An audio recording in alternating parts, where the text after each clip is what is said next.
Jesus. இயேசுவின் வல்லமை.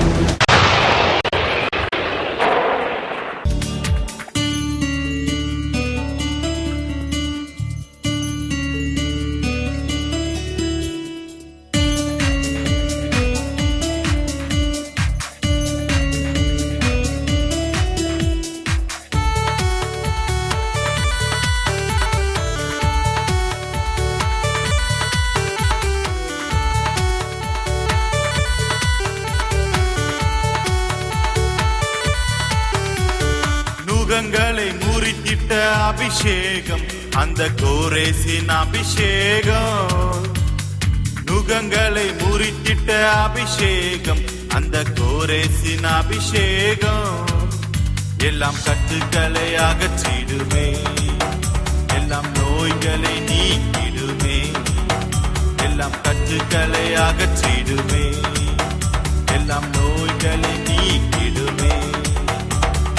அபிஷேகம் அபிஷேகம், பரலோக அபிஷேகம். அபிஷேகம் அபிஷேகம், பரலோக அபிஷேகம்.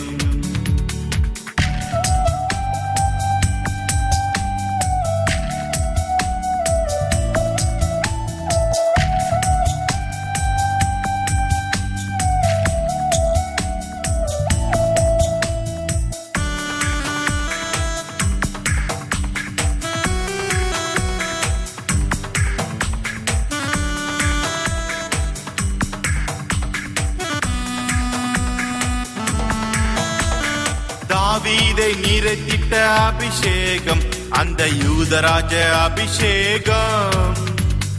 தாவீதை நிறைத்திட்ட அபிஷேகம், அந்த யூதராஜ அபிஷேகம். சிங்கங்களை கிழித்திடுமே, எல்லாம் பேய்களை ஓட்டிடுமே. சிங்கங்களை கிழித்திடுமே, எல்லாம் பேய்களை ஓட்டிடுமே. அபிஷேகம் அபிஷேகம், பரலோக அபிஷேகம்.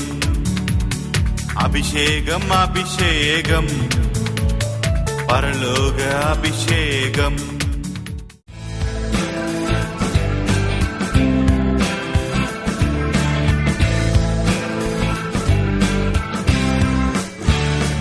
கர்த்தருடைய நாமத்துக்கு மகிமை உண்டாவதாக. ஆண்டவர் இரட்சகருமாகிய இயேசு கிறிஸ்து நாமத்தில் உங்கள் அனைவருக்கும் வாழ்த்துக்களை தெரிவித்து இந்த காலை வேளையில இயேசுவின் வல்லமையின் நேரத்துக்குள்ளாக அனைவரையும் வாழ்த்தி வரவேற்கிறேன். இன்ற காலை தினத்துல வாசிப்போம் ஏசாயா 45வது அதிகாரம் 2வது 3வது 4வது வசனத்தை வாசிக்க கேட்போம். இங்க நீங்க வாசித்து பார்த்தீங்கன்னா வேதத்துல கோரேசின் அபிஷேகத்தை பத்தி தேவன் சொல்லுகிறார். இன்றைக்கு செய்தியின் தலைப்பு, ஒரு மனுஷனுக்கு அபிஷேகம் முக்கியமானது. இந்த அபிஷேகத்தை எப்படி பெற்றுக்கொள்ளணும், இந்த அபிஷேகத்தை பெற்றுக்கொண்டவர்கள் அதை எப்படி சஸ்டெயின் பண்ண வேண்டும், how to preserve the anointing. இன்றைக்கு காலையில் நான் சொல்ல போற ஒரு விஷயம், அபிஷேகம் ஒரு பொக்கிஷம். ஹல்லேலூயா. அபிஷேகம் ஒரு பொக்கிஷம். anointing is a treasure. இந்த அபிஷேகத்தை அநேகர் இழந்து போறாங்க.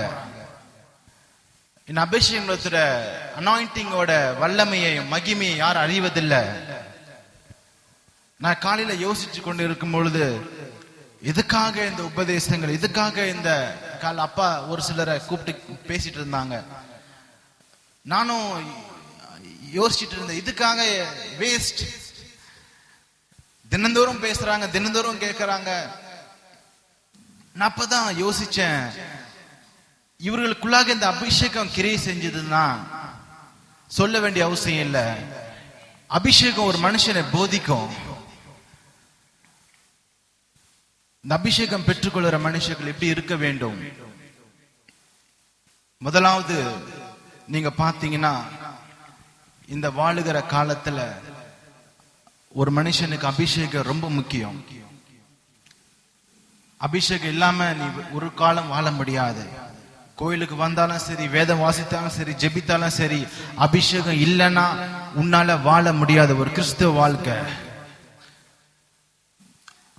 வேதத்துல சொல்லப்பட்டிருக்கு, நீங்க வாசிச்சது போல அபிஷேகங்கள் நுகங்களை முறிக்கும். எப்படிப்பட்ட நுகம்?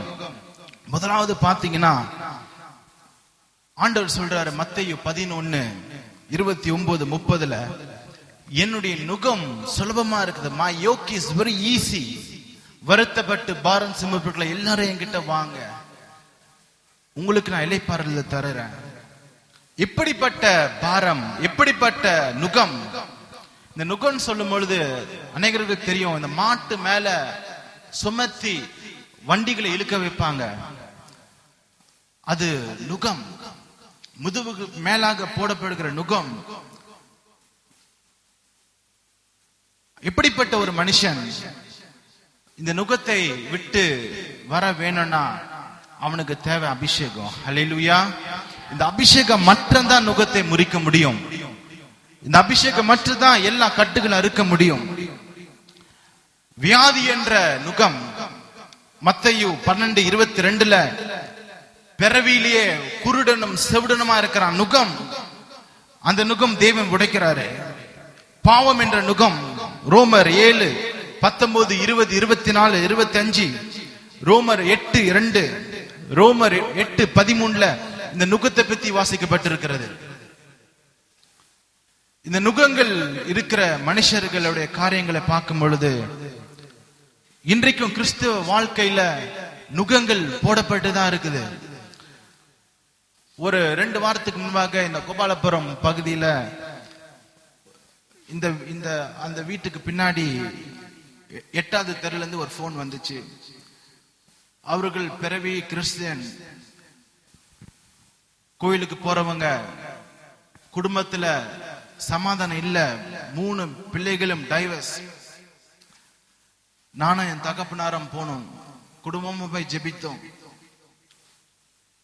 அவங்க சொன்ன ஒரு காரியம், நான் பிறவிலே கிறிஸ்தவன், நான் நற்காரியங்களை செஞ்சிட்டு வரேன். ஆனா அவங்க வாழ்க்கையில நுகங்கள் முறிக்கப்படவில்லை. கிறிஸ்தியனா இருந்தும் பிரயோஜனம் இல்ல.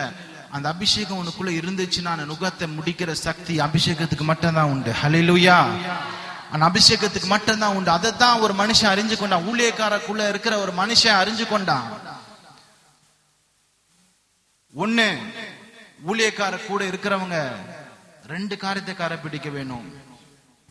ஒன்னின் அபிஷேகத்துக்கு முக்கியத்துவம் கொடுத்து அதை ஃபாலோ பண்ணிக்கிட்டு போகணும். இல்லைன்னா 2வது இருக்கு பிசாசின் அருள். பிசாசும் சில பேருக்கு அபிஷேகத்தை தரான். பேய் அபிஷேகம், அருள். சில பேர் சொல்லுவாங்க அருள் இறங்கிடுச்சு, ஆத்தா இறங்கிட்டாங்க. இதெல்லாம் எப்படின்னு பாத்தீங்கன்னா இது ஒரு பிசாசுனோட அருள். இது இறங்கின மனுஷர்கள் பாத்தீங்கன்னா எக்ஸ்ட்ராடினரியா கிரியை செய்வாங்க. அவங்க திங்கிங்ஸ்லாம் எக்ஸ்ட்ராடினரியா இருக்கும். அவங்க செய்யற காரியங்கள்லாம் வித்தியாசமா இருக்கும். அவங்க செய்யற காரியங்கள் எல்லாம் நம்மளால ஏத்துக்கொள்ள முடியாத இருக்கும். அதே போல என்ன ஊழியக்காரர் கூட இருக்கும் பொழுது ரொம்ப கேர்ஃபுல்லா இருக்கணும். ஏன்னா ஓட்டுற பிசாசு, பேய், நோய் அதெல்லாம் யாரதான் தாக்கிட்டு வரும். அந்த ஊழியக்காரோட அந்த அபிஷேகம் சண்டை போட்டுக்கிட்டே இருக்கும். தினம் தினம் சண்டை போட்டுக்கிட்டு இருக்கும். நீ வீக்கா இருந்தீன்னா உண்மையில ஏறிடும். யூதாஸ் மேல ஏறி அவனுடைய முகம் எப்படி பட்டுச்சு? வேறுபட்டுச்சு. முகம் வேறுபட்ட நிலைமையில நீ இருக்க காணப்படுத்து. அபிஷேகம் குறைவு. இந்த அபிஷேகம் தான் ஒரு மனுஷனுக்கு முக்கியமானது. இதைத்தான் அவன் கடைபிடிச்சான். 2 ராஜாக்கள் 2வது அதிகாரம் 9வது 10வது வசனத்துல வாசிச்சீங்கன்னா இந்த நுகங்களை முறிக்கிறதுக்காக தான் அவன் கேட்கிறான் இரட்டத்தனையான அபிஷேகம். எனக்கு தேவை இரட்டத்தனையான அபிஷேகம். அவன் சொல்றான், நீ கேட்டது ரொம்ப கஷ்டமான ஒரு காரியம், நான் எடுத்துக்கொள்ளும் பொழுது நீ அதை பார்த்தீனா அது உனக்கு கிடைக்கும். ஹல்லேலூயா! அந்த சால்வை விழுந்தது உடனே இரட்டத்தனையான அபிஷேகம் கிடைக்குது. ஹல்லேலூயா! இன்றைக்கு அந்த சால்வை உங்க மேல விழப்போகிறது. எத்தனை பேர் விசுவாசிக்கிறீங்க? இன்றைக்கு அந்த சால்வை விழும்பொழுது ஒரு பெரிய அபிஷேக தேவன் கொண்டு வர போறாரு. எல்லா நுகங்களை முறியடிக்க போறாரு. ஒரு உண்மை உள்ள கிறிஸ்தவர்களா வாழ வேண்டும் தேவன் ஆசைப்படுகிறது. சங்கீதம் 23:1 என் பாத்திரம் உம்முடைய அபிஷேகத்தினால் என்ன பண்ணுது? எண்ணெயால் நிரம்பி விளையிறது. ஆலயத்துக்குள்ள வரும் பொழுது நிரம்பி அந்த அபிஷேகத்தை தேவன் ஊற்றுறாரு, நிரம்புது. கீழே போகன உடனே உன்னுடைய ஓட்டைகள் நிறைய, இதயத்துல நிறைய பொத்தல்கள், குறைகள் காணப்படுற வேளையில அந்த அபிஷேகம் எல்லாம் போயிடுது. திருப்பியும் பழைய குருடி கதவை திருடி ஆரம்பிச்சிட்டு. அபிஷேகம் இருக்கிறவக்கும் தேவன் உனக்கு கிரியை செய்றாரு. கீழே போய் அந்த அபிஷேகம் கம்மியான யார் வந்துடுறது? அருள். இன்றைக்கு நம்ம செய்ய வேண்டிய காரியங்கள் உஷாரா இருக்க வேண்டும். ஒரு ஆங்கிலேயத்தில் ஒரு பழமொழி சொல்றாங்க, லக்ஸரி டிமாண்ட்ஸ் மணி. நீ ஆடம்பரமா வாழ வேணும்னா உனக்கு பணம் தேவை. அதே போல அபிஷேகம் நிறைந்த வாழ்க்கை நீ வாழ வேணும்னா anointing demands something from you. அபிஷேகம் உனக்குள்ள ஏதாவது எதிர்பார்க்குது. எல்லாருக்கும் ஆண்டவர் தர்றது இல்ல. ஒரு மனுஷன் அபிஷேகம் பெற்றுதானா அவனுக்குள்ள தேவனுடைய வல்லமை இறங்க ஆரம்பிக்கும். எந்த தடையும் தடைக்க முடியாது. போறான், குதிரைகளுக்கும் ரதங்களுக்கும் தேவரீர் அல்லவா, எலியாவின் தேவன் எங்கே? சால்வை அடிச்ச மாத்தத்துல எல்லாம் ரெண்டா பிரியுது. அவனுக்கு உண்டான எதிரிகள் என்ன பண்றாங்க? வந்து காலில் விழுறாங்க. நானும் என் தகப்பன் சொன்ன காரியம், வேதாக மக்கள் நீ போ, நான் சொன்ன போக மாட்டேன். பல சூழ்நிலைகள் வந்த போதிலும் சொன்னாங்க, ஆண்டவர் நல்ல ஒரு ஃபியூச்சர் வச்சிருக்கா, நீ போய் தான் ஆகணும். வேதாகம கல்லூரி போய் முடிச்சுனா சும்மா தான் இருந்தேன், இங்கேயும் போல ஊழியத்துக்கு. அநேக டைவர்ஷன்ஸ் வந்துச்சு. இதுக்காக சொல்றேன்னா, ஃபாதர் ஒரு பாட்டு பண்ணாரு, பொருட்கள் மேல கண்ணு போச்சுன்னா போச்சு உன் அபிஷேகம். அதே போலதான் அபிஷேகம் பெற்று நீ காத்திருக்கணும். அப்போஸ்தலர் 2வது அதிகாரத்தில் நீங்க பாத்தீங்கன்னா மேல் மாடியில காத்திருக்கிறாங்க. எதுக்காக காத்திருக்கிறாங்க? அபிஷேகத்துக்காக. நீ காத்திருக்கும் பொழுது அபிஷேகம் வரும். காக்க ஒரு அனுபவம் இல்லாம நீ தேவனோட அழைப்பை இழந்து போய் ஸ்ட்ரெயின் பண்ணிட்ட. உலகத்துல போய் பணம் சம்பாதிக்கிறதுக்கு, உலகத்துல உபவாசம் எடுக்காம ஜெபிக்காம நீ போய் உலகத்துல ஸ்ட்ரெயின் பண்ணிட்ட, அந்த அபிஷேகத்தை நீ இழந்து போயிட்ட. ஒரு மனுஷன் அபிஷேகம் இருந்துச்சுன்னா அவனை உன்னத அனுபவத்துக்கு கொண்டு போவோம். ஹல்லேலூயா. இன்றைக்கு எத்தனை பேர் இந்த கூட்டத்தில் அபிஷேகம் பெற்றிருக்கிறீங்க? எத்தனை பேர் அபிஷேகம் பெற்றிருக்கிறீங்க? எலியாவின் தேவன் எங்கே? அந்த அபிஷேகம் ஒரு மனுஷனை யோசிக்க ஆரம்பிக்கும். 1 யோவான் 2வது அதிகாரம் 27வது வசனத்துல வேதம் சொல்லுகிறது, அபிஷேகம் ஒரு மனுஷனை போதிக்கும், அவனை வழி நடத்தும். சொல்ல தேவையில்லை. ஏசாயா 59:9 எல்லா நுகங்கள் முறிக்கப்பட்டு பிசாசுகள் ஓடடிக்கப்படும். இன்றைக்கும் அந்த தேவனுடைய வல்லமை ஒவ்வொருத்தருக்குள்ள இறங்க வேண்டும். பணம் சம்பாதிக்கிறதுக்கு எத்தனை பேர் குறியா இருக்கிறாங்க? இந்த உலகமே பணத்துக்காக ஓடிக்கொண்டிருக்கிறது இரவும் பகலமாய். உலகத்துக்காக நாம் எல்லாவற்றையும் கொடுக்கிறோம். என் அபிஷேகத்துக்காக யாரும் உட்கார்ந்து ஜெபிக்கத்தில்லை. இன்றைக்கு கிருபையின் காலம் போய்விடும். நாளை ஒரு நாள் வரும், உன்னால தப்பித்துக் கொள்ள முடியாது. இந்த அபிஷேகம் பெற்றுட்டீங்கன்னா இவர்களுக்கு ஒரே போராட்டங்கள், பிசாசு போராட்டங்கள் நிறைய ஆரம்பிக்கும். நிறைய லிங்க்ஸ் ஏற்படும். எய்தர் ஒரு விமனா இருந்தாலும் சரி, ஒரு மென்னா இருந்தாலும் சரி, இந்த அபிஷேகம் விசேஷ ஆவி உனக்குள்ள அந்த அபிஷேகம் இறங்கிடுச்சுன்னா உன்னை நோக்கி அநேக கண்கள் உன் மேல பதிக்க ஆரம்பிப்பாங்க. உதாரணத்துக்கு சொல்ல போனா, சிம்சனோட வாழ்க்கையில அந்த அபிஷேகம் விசேஷமா இருந்துச்சு.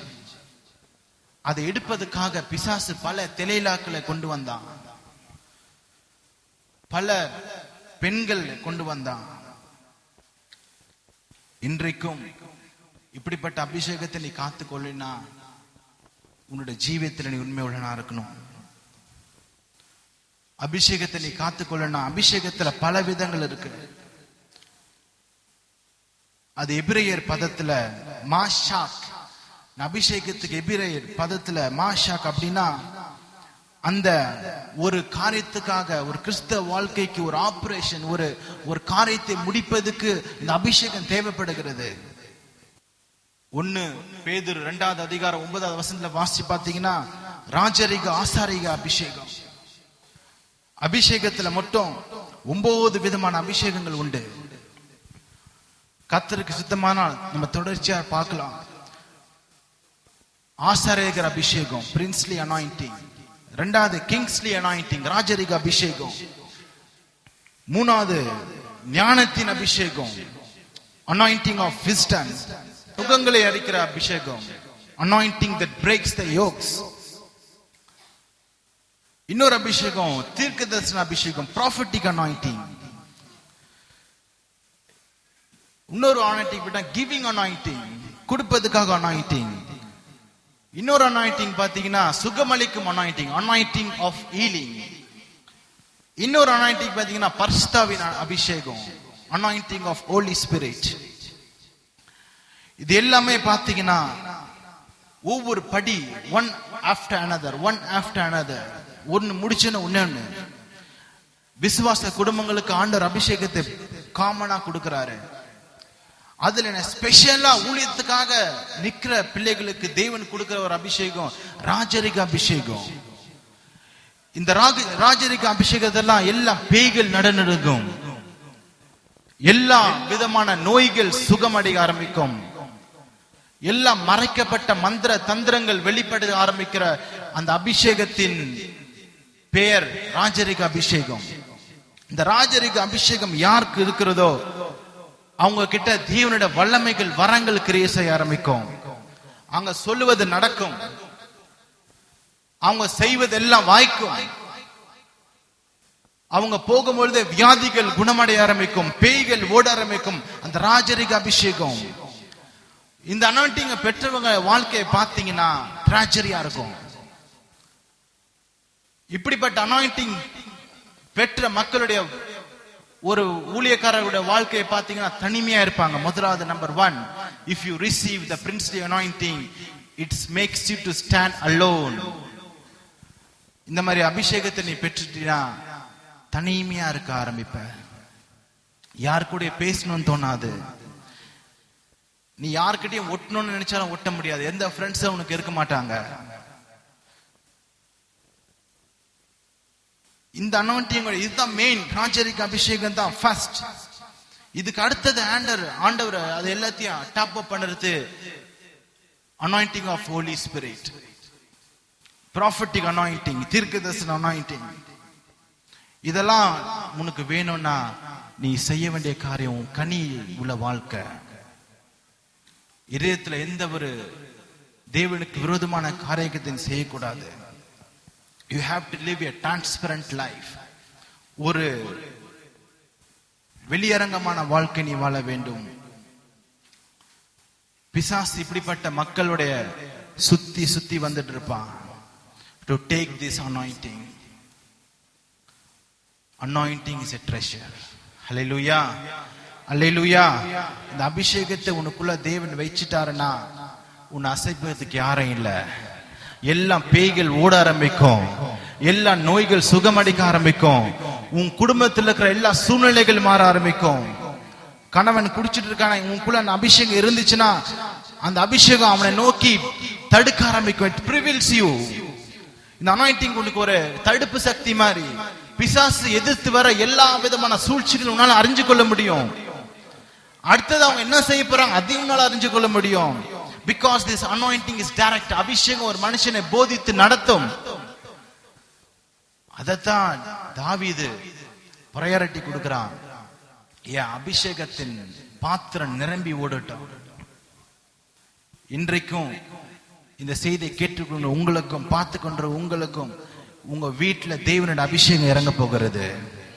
இந்த அபிஷேகம் நிறைவினால் நீங்க போக போறீங்க. இன்னும் கொஞ்ச நேரத்துல தேவனுடைய சால்வை இரட்டத்தனையான அபிஷேகத்தோடு இறங்க போகிறது.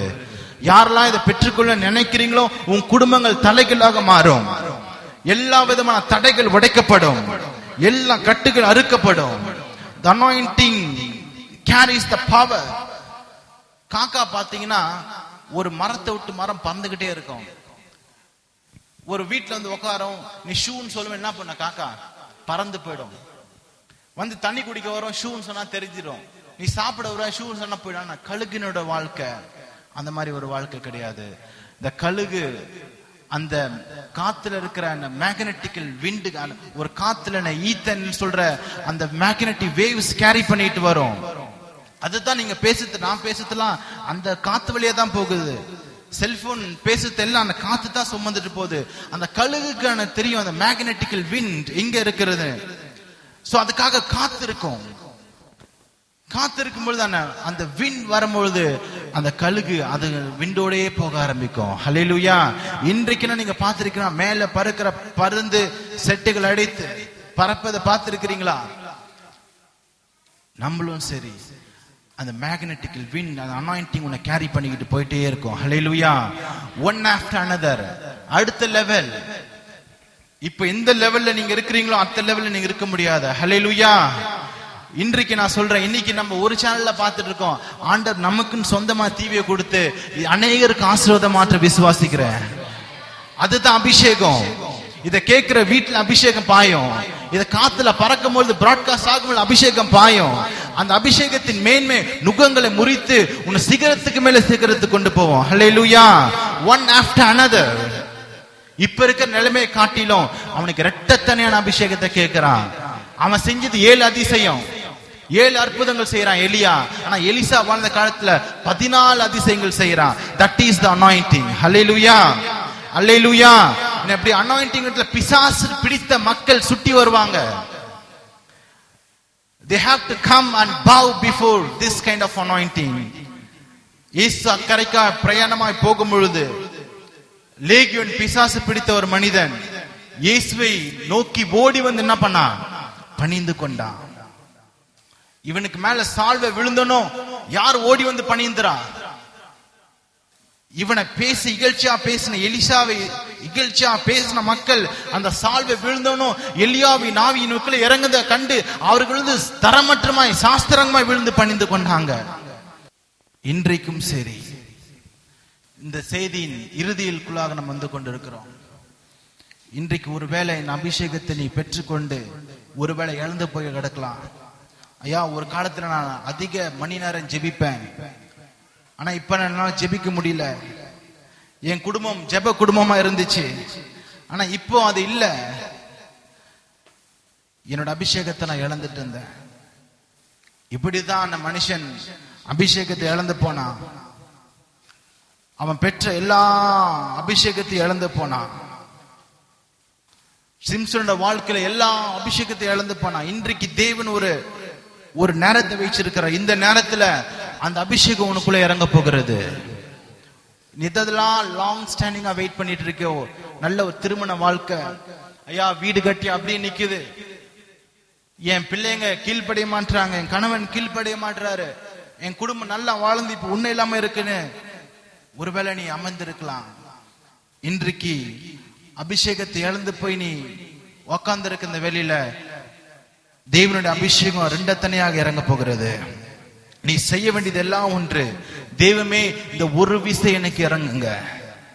சிம்சோன் ஜெபித்தான். நியாயாதிபதிகள் 16 15 14 ஆண்டவரே இந்த ஒரு விசை எனக்கு இறங்க. 16 28 கூட அவன் அழுவுறான் மனம் கசந்து, தயவு செய்து எனக்கு ஒரு விசை இறங்குங்க.